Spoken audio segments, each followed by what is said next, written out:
This is a fantastic demonstration of the Doppler effect with microwaves and a great way to explain how speed guns work. So let's have a look at the setup.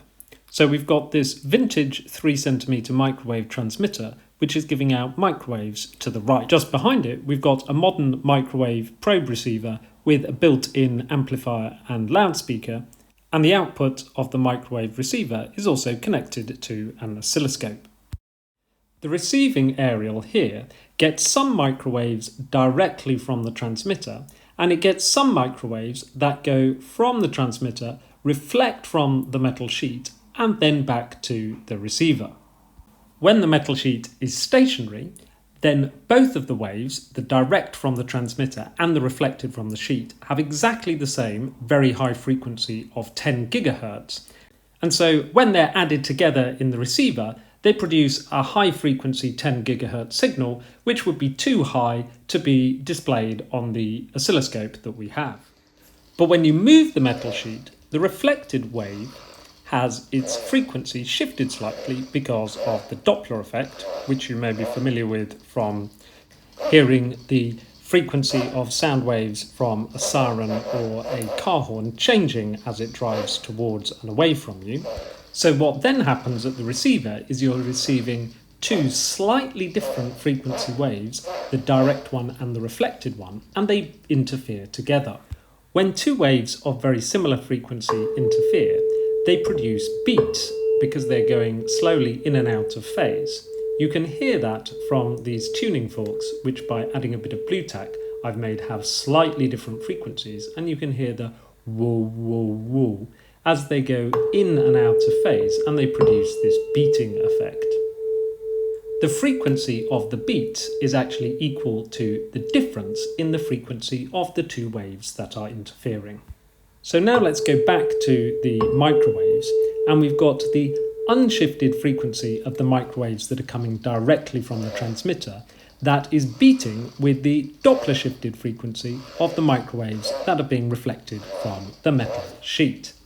And then what we're seeing on the oscilloscope and hearing in the audio is that beat frequency between the two microwaves.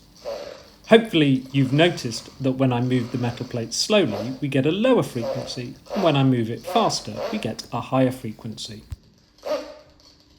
In a real speed gun, the transmitter and receiver and all the electronics to process it are within the speed gun, and the metal plate would obviously be the car or the tennis ball or the cricket ball that you're trying to find the speed of. I've taken a still from the video at the bottom with a zoomed in view of the oscilloscope screen, and let's see if we can calculate the speed of the metal sheet at this instant using the Doppler effect. The first thing we need to do is to find the frequency of the microwaves using the wave equation. The wave equation says the speed of the waves, in this case the speed of light, equals the frequency times the wavelength. We can rearrange to get the frequency is the speed of light divided by the wavelength, and we can substitute in the speed of light and the wavelength changed into meters, and that gives us a frequency of the microwaves of 10 times 10 to the 9 Hertz.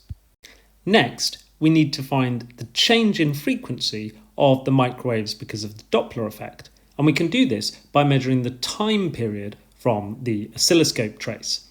I can see that it's approximately 4 squares from one peak to the next peak, but it's a little bit less than 4, I think, so I'm going to call that 3.8 squares. And my time per division is on 2 milliseconds, so I can work out my time period as my 3.8 squares multiplied by my 0.02 of a second, that's the 2 milliseconds changed into seconds, which gives me 7.6 times 10 to the minus 3 of a second. And to work out that as the change in frequency, I can then do 1 over that time period, which gives me 1 divided by 7.6 times 10 to the minus 3 of a second, and when I pop that into a calculator, I get that it's 131.6 Hertz. So that gives me my change in frequency. Now I'm ready to use the Doppler shift equation for reflection, which says the change in frequency divided by the frequency is equal to 2 times the speed of the moving object, in this case the metal sheet, divided by the speed of light. I can rearrange that equation to get v, the speed of the object, the metal sheet, which will be the change in frequency over the frequency multiplied by the speed of light divided by 2. I can pop in all the numbers, 131.6 for the change in frequency, divided by the 10 gigahertz frequency, multiplied by the speed of light over 2, and pop that into the calculator, and I get approximately 2 meters per second, which sounds reasonable. But I thought it would be nice to check that answer by using the video. So I have got at the top of the screen the frame before the one that we just used, and at the bottom the frame of the one that we used.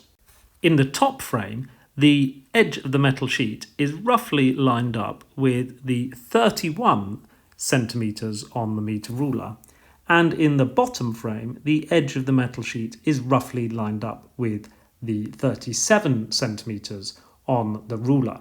So that tells us that it's moved 6 centimetres between one frame and the next, which is 0.06 metres. The frame rate of the video was 30 frames per second, which means the time is 1/30 of a second. Therefore, we can calculate the speed doing our 0.06 divided by 1/30th, which gives us a speed of 1.8 meters per second, which is pretty close to the one that we got using the Doppler effect method. To set this demo up, you've got to carefully position the transmitter and receiver so that the receiver gets a little bit of the wave directly. It's easiest to do this with the microwave modulated so that you can hear the fact that it's being received. Now that you've established that, you can turn your microwave transmitter to continuous wave where it's not modulated at all. And then you can try and get the metal sheet working. On this old transmitter, you have to do a little bit of tuning to get it right. Unfortunately, on some modern transmitters, you can't turn the modulation off, which is why I've resorted to this antique one. Anyway, I hope you've enjoyed this video, and if you have the equipment available, that you're inspired to give this demonstration a go.